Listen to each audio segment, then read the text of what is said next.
Hello, everyone. You are hearing the voice of Patricia Angelin, and I am Alba Technique. And here we are, as in England and in Scotland, I believe, in the United States and in European Union, we're beginning to roll out from the pandemic. Of course, we are very, very much hearts and minds and spirit with persons who have had upsurges in India. I've been speaking with Indian friends, and my prayers have certainly been with India and with my own friends there, with the terrible toll of life in the second wave, and also of my friends in South Africa and all of the places that are not as far ahead with this particular recovery as we are. But the question for today is, how do I ground myself with all the changes in my life that the pandemic reopening is causing? That is the question for today. I'm going to turn this camera around. Where is the turnaround thing? Here it is. There we are. And again, I'm Patricia Angelin with you. And I am at Alba Technique in New York City, based in New York City. But traditionally, Alba Technique has also gone out to Los Angeles. Was to have been in London for the first time last year. We were hoping for this year. It doesn't look like it's happening for 2021. Same thing with Ireland. Every year we have been going to the great National Opera House in Wexford, Ireland for a full week intensive, which has been so wonderful for all of us who've been able to do it. So this will be expanding. And the question for today, to repeat, is, the questioner asks, can you give me some idea of how I can ground myself with all of the changes that are happening in my life as a result of the reopening after the pandemic? Of course, big question. And the quick answer is, yeah, I can give you some grounding things. So I will. If you can stay with me for the rest of the half hour, what I'll first do is we'll give a little context for that in the feeling end of things, in the emotional end of things, in the limbic part of the brain challenges of the chemical dumps and uptakes that we are having uniquely to each one of us, and to our family situations, and to our work situations, or our non-work situations. So, all of this space, whether it's the literal space of we've been cramped in our own little dens since March of 2020, and now how many months is that? March, April, May, so almost into June. That 13, 14 months anyway, that we've been in various aspects of lockdown. And this has affected us intellectually. I know. Shakespeare wrote King Lear during a plague time in England, in London. But, and some of us have accomplished great things. The timing was right. Being taken out of what our normal round was like the best thing in the world for us, and we've accomplished great things. Most of us, not so much. And then there's the guilt that I've wasted all this time. And so there are a lot of permutations. The being with family, like just too much with family, or not having any family to be with at all. So we have been experiencing all of these extremes. Some people were locked down in a house with a yard, or an apartment where they had access to green space.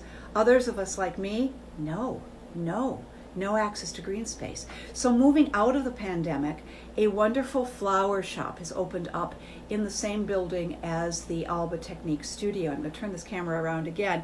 So just today when I went down to say hello to them, and this has been helping me a lot in dealing with the pandemic, see those beautiful little flowers. Those are, we would have called them black-eyed Susans. I don't think they are black-eyed Susan. I think they're sunflowers. And those were going to be thrown out because they weren't needed. And he said, would you like to have these, Pat, at Billy's Wholesale Flowers? And so I've been being supplied with flowers, but what he's also done is put out an outside patio umbrella and grouped around it beautiful vases of roses and all of the floral wares that he is selling. And I have been having my coffee there as though I had a backyard or a deck or something. And I realized that it's been doing tremendous good for me. Tremendous good, you guys, for helping me get my mind back and my bandwidth a little wider from the pandemic. It's something that would never have occurred to me, that I was deprived of green and I was deprived of natural beauty. And so my mind has been opening up, and psychologically it's like that. And all because I've been looking at flowers like I just showed you, just sitting there, just being flowers. And I think that it's a really good thing for each one of us to find things like that right now that can feed us, feed our souls, to be, so that we're not thinking all the time about the fear things, about the anger things. There's so much in the world to be angry about. Yesterday was the 1 year anniversary since the murder of Mr. George Floyd in Minneapolis, St. Paul. And there are many, we won't go into that anymore because it doesn't serve you. Many of these things. And people have been expanding intellectually in many ways. And so I think there's going to be a lot of good that does come out of these things, even the horrors, because I truly do believe that that God creates good even out of the greatest evils of murder and every horrible thing. If we allow it in ourselves, that we become agents of the light with a capital L. One of the reasons I always, as you will see, always have a candle burning, because my intention is to give you light and to assist you so that your light goes up. It's not a bushel over it, but it's put on your lampstand and shines out for me, for the entire world to see. Your light, what's unique to you, what you have to give to all of the rest of us that is good, that is beautiful, that is true, and not connected with my truth or your truth. No, bigger than that. You're more. Bigger than that, more than that, expanding, becoming, internalizing, and, as the questioner said, grounding. So those of you who are my students will know that I've used a little kind of parable to talk about the kind of things we've all been experiencing with the pandemic. And I call it the parable of fear, because we've all been in anxiety to one degree or another. We all are still in anxiety, and that's why, everybody, that's why, my dear listener, viewer, it's so difficult for us to ground ourselves. Our thoughts are going all over the place. Our eyes are going all over the place. We're worried about this, that, the other thing. Some of them, they're really things that the fear can be a good thing, because it can kick us and make us do something in our lives that we never did before, because we feel an urgency. We feel we've got to. It must happen. And that can be a great good. It's one of the uses of that emotion, of however it's manifesting, those feelings in us can be really good, because it can give us a kick in the old derriere.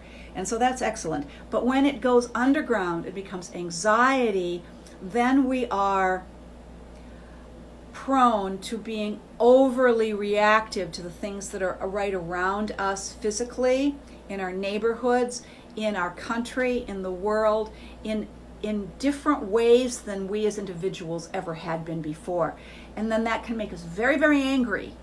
And then other people's angers are feeding us. If you look at the last Facebook Live I did last week, I spoke to my own surprise at my own reactivity in front of my apartment in my neighborhood.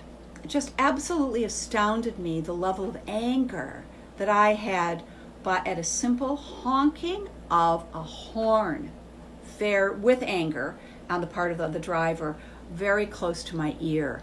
Absolutely fascinating. So if somebody like I, who's been working with Alba emoting and Dr. Susanna Bloch's neuroscience of human emotion and feeling since 1994, we're going on 30 years here with this, and I do have a lot of emotional control, and I observe my feelings, and I'm consequently able to decide on what I shelve and deal with later and what I don't.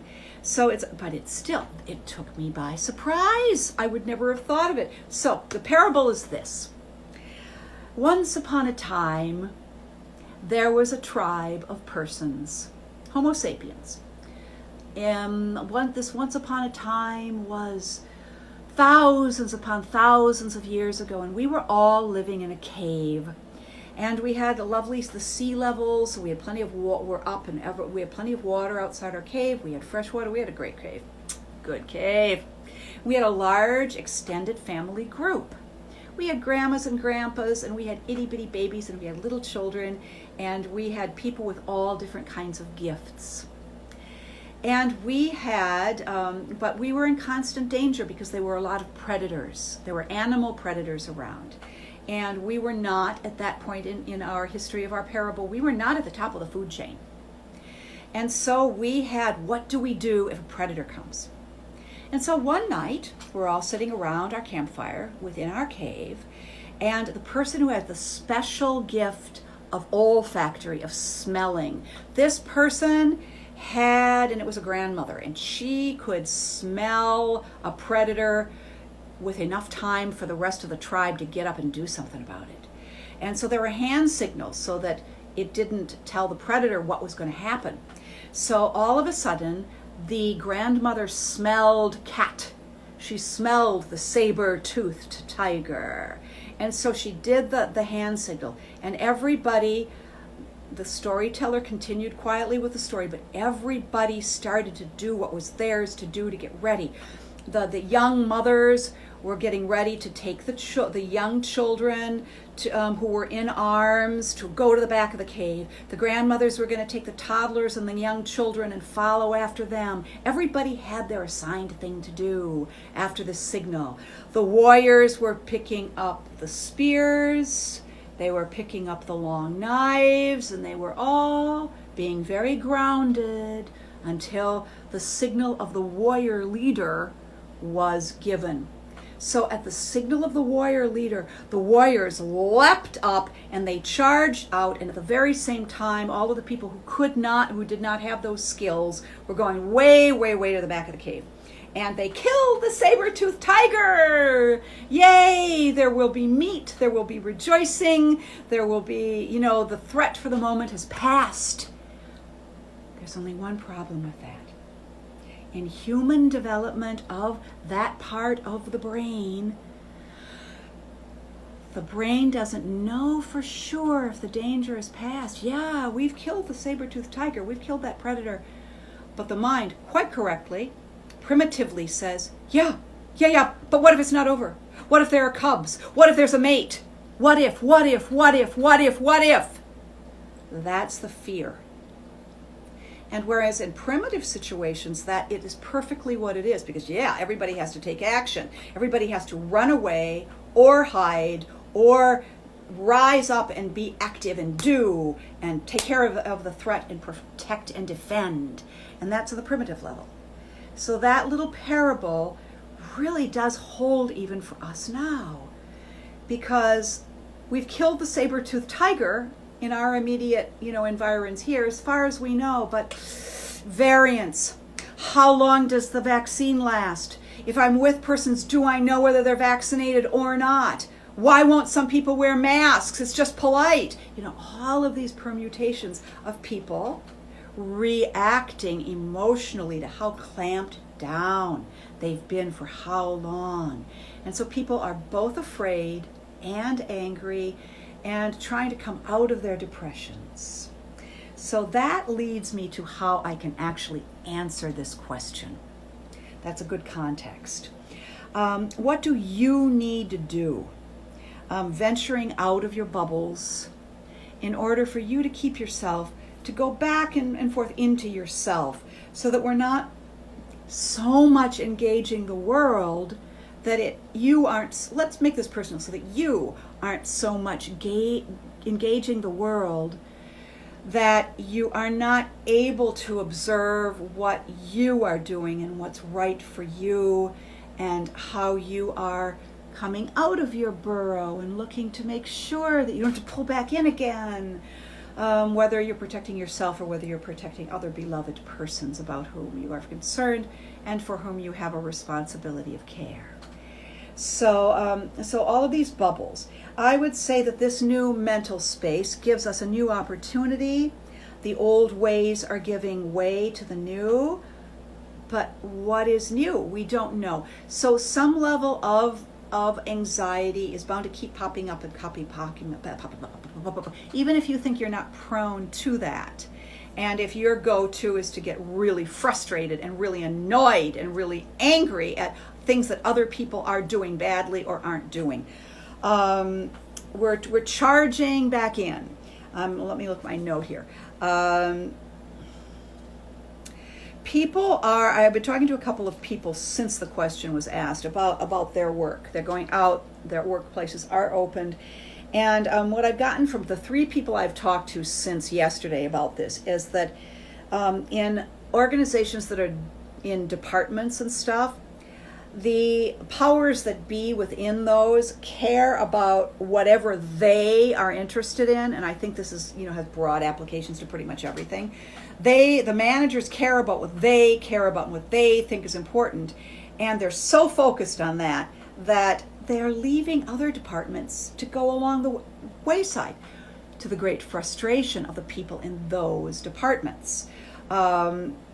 An online learning designer told me yesterday, they're just, the higher ups, they're just giving out these goals, which they don't present as goals, they present as deadlines, and they're completely unrealistic for what we actually have to do. Plus, they've got a staff member. So that kind of frustration is what I'm talking about. So in this, what is falling by the wayside in your life? Some of it is very good for it to fall down the wayside. We're about to go into a Mercury retrograde for 3 weeks this weekend. It'd be a great time to clean out your closets, to give away what you no longer need, and to start thinking of that. So throw away, but give away if you can. So many of your beautiful things, I bet, can be used by other persons. If you're willing to give the thought to who would best be able to use your wonderful things that you no longer need, it's a very good thing. Makes you feel really good.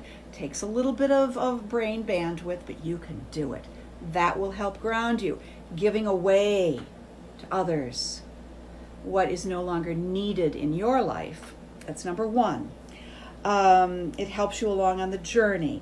A lot of us have trust issues, as I've mentioned. Some of us had them to begin with. Now it's often manifesting as suspicions of others. They're talking about vaccinated people can do this and that and the other thing. Well, there's no way for us to know if people have been vaccinated.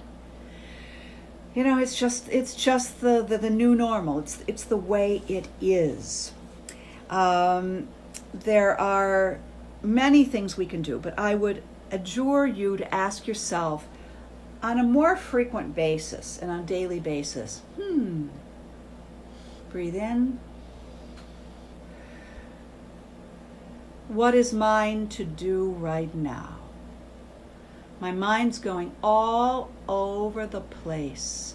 It's like if I was going to draw it, it would be having, spirals out from a central place, but it's got tangents all over the place.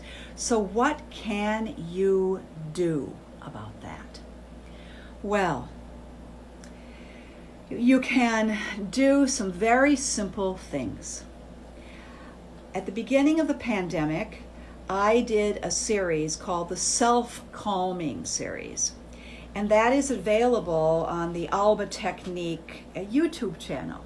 So if you go to YouTube and you go to the Alba Technique channel, You can see that I have created, I don't remember how many I created, maybe 5 very short videos.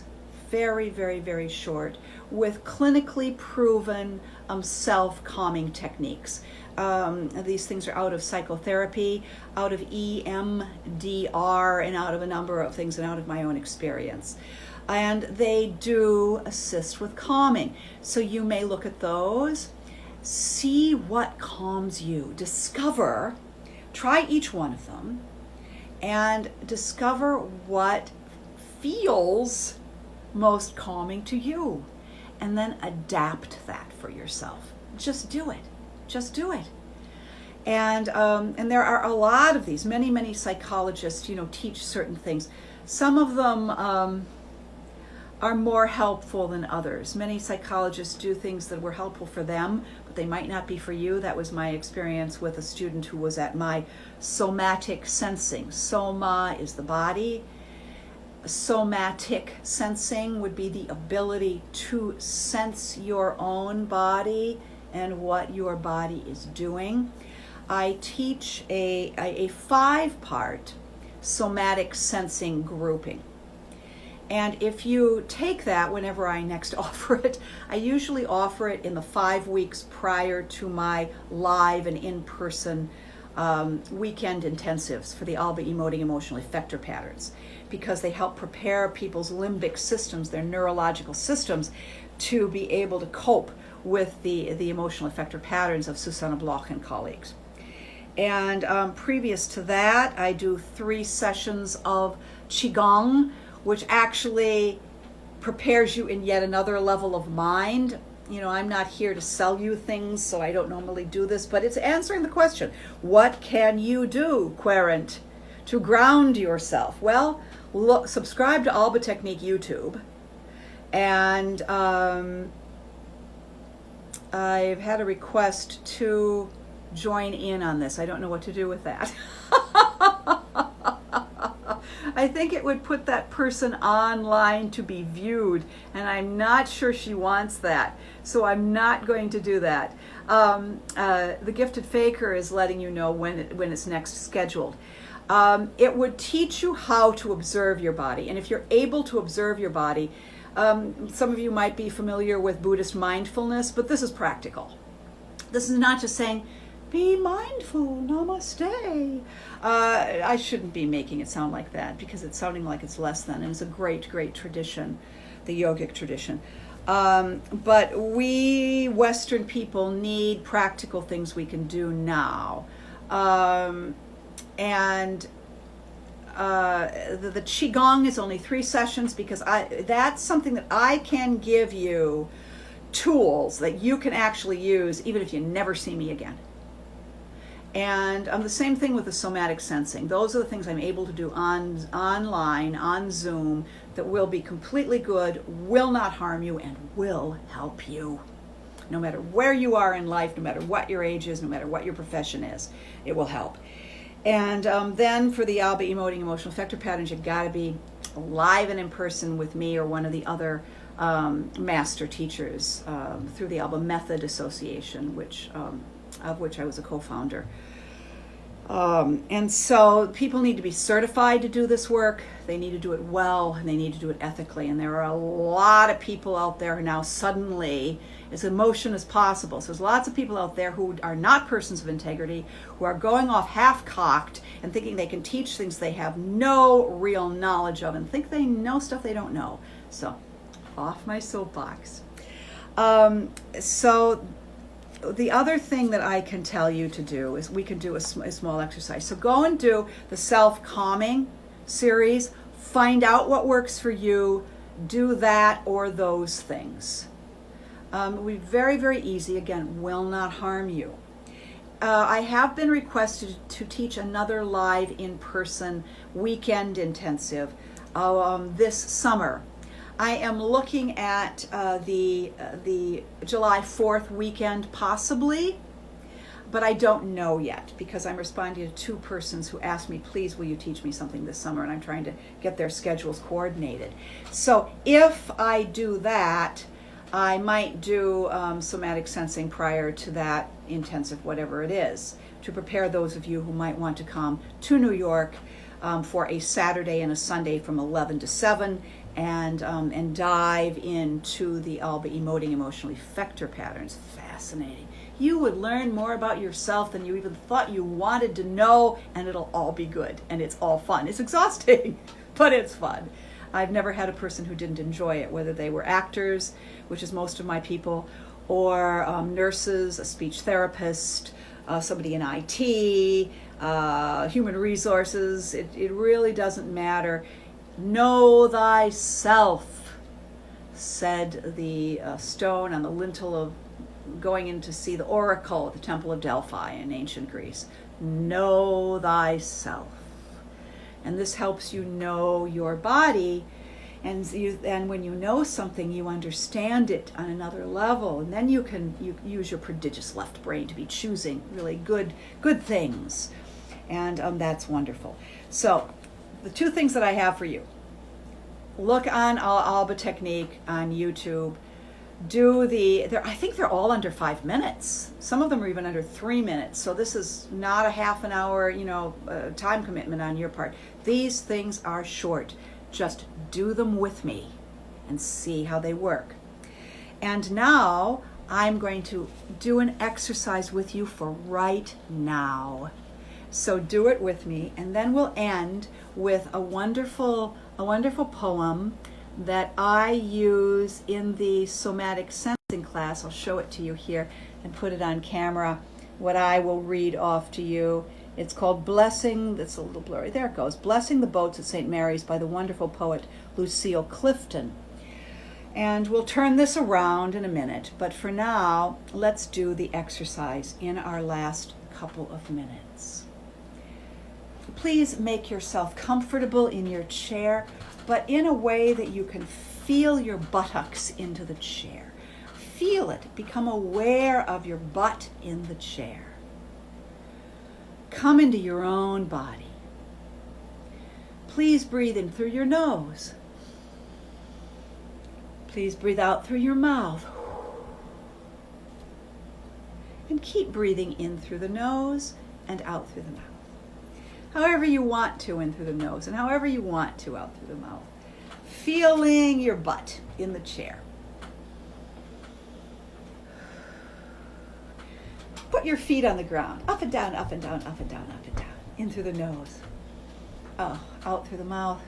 And now let your feet rest on the ground and feel your feet to your ankles to your knees to your hips, your butt, and up, up, up, up, up to the top of the head. Even take these fingers and put them here and lift up your cranium. Do you see me do that? Lift it up, up, up, up, up, up, in through the nose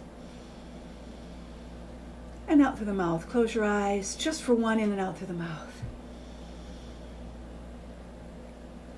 And open them up again. Continue to breathe in through the nose and out through the mouth. Open your arms out to the world as though you're going to embrace the world. Breathe in through the nose and out through the mouth. Take the hands and cross them over your chest with the palms right on the pectoral muscles. In through the nose, out through the mouth. Open them up again and then have the other hand on top. Same thing. In through the nose, out through the mouth. Just press in with the palms. Press in into your chest. In through the nose, out through the mouth. Let the hands come down. In through the nose, out through the mouth.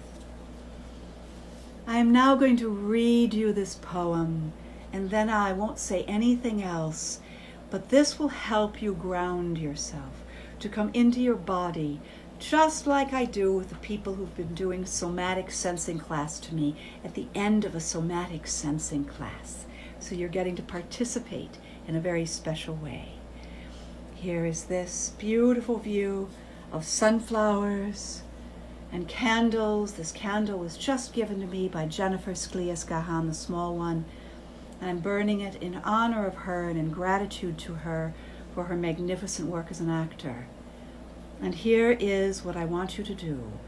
I want you to look at that with open eyes and slightly unfocused eyes, and simply breathe in through your nose and out through your mouth as you listen to my words. Blessing the boats at St. Mary's. May the tide that is entering even now the lip of our understanding carry you out, beyond the face of fear. May you kiss the wind, then turn from it certain that it will love your back. May you open your eyes to water, water waving forever. And may you, in your innocence, sail through this to that. Bless you all. See you on Facebook Live next week.